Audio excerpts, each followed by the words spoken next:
sind keine Islamisten. Man hat den Islam mit Zwang in unser Land gebracht. Wir sind keine Schiiten. Wir sind liebevolle Menschen, wo wir von jeder Bösigkeit fernbleiben wollen. Islam wurde mit Zwang an uns gebracht. Ham Islam, ham Koran, har do fadای ایران. Ham Islam, ham Koran, har do fadای ایران. Ham Islam, ham Koran, har do fadای ایران. Ham Islam, ham Koran, har do fadای ایران. Ham Islam, ham Koran, har do fadای ایران. میاد بخونه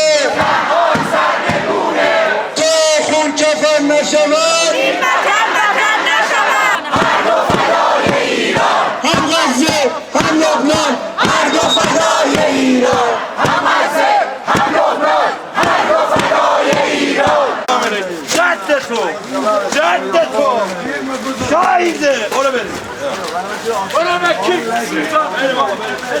hadi biz geçtik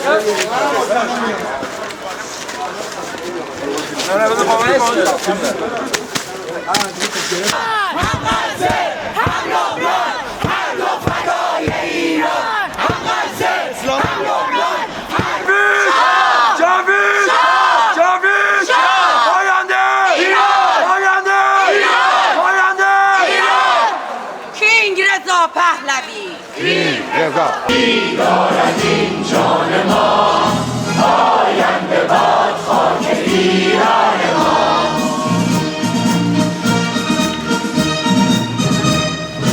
ایران ای خرم بهشت من روشن از سرچشمه هنر نور از تو اندیشه قدم آینده ما دید و جاودان مولا کبیر مجاهد مرگ بر سفاسه مولا کبیر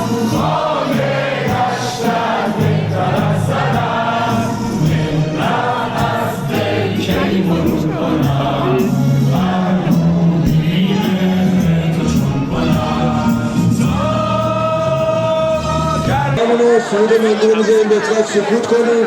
حالا فلشه تلفناتون رو روشن کنیم سپاس گذار میشم.